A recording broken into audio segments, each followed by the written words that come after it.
Mes amis, bonjour. On m'a demandé de parler de la femme. Non pas des femmes, mais de la femme. Alors, la tradition chrétienne a longtemps considéré la femme à travers deux images. Ève, l'impure, et Marie, la mère de Jésus, la pure.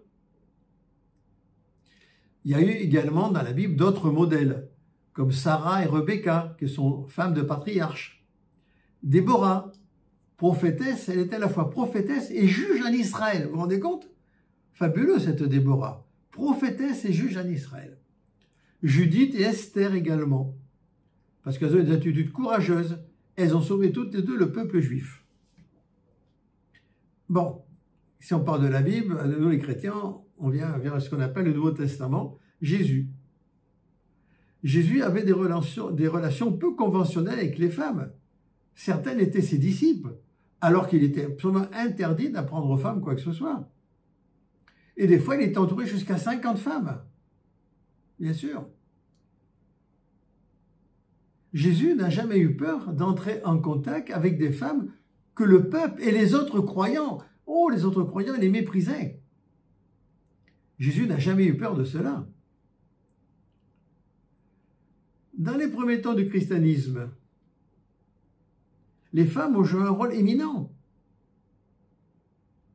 Priscille a été la collaboratrice nécessaire à Paul. Paul ne serait peut-être pas Paul s'il n'y avait pas eu Priscille pour l'aider.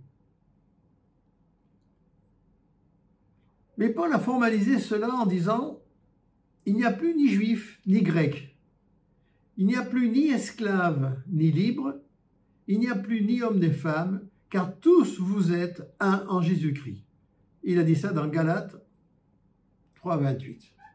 Qu'en pensez-vous? Bien sûr, ça n'empêchera pas à Paul de demander aux femmes de se taire dans les assemblées et à rester soumises à leur mari. Ça, vous le trouvez dans Corinthiens et Galates. Donc, je vous transmets des énergies de liberté pour les femmes. Liberté féminine.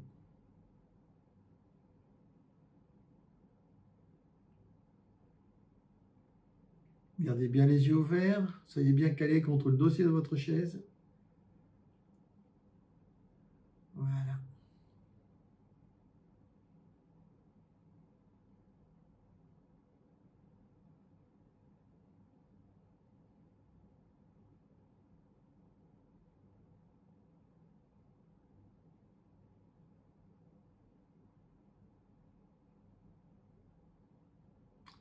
Et voilà, je vous remercie une fois de plus de m'avoir écouté et on se retrouve bientôt pour une nouvelle vidéo si vous le souhaitez.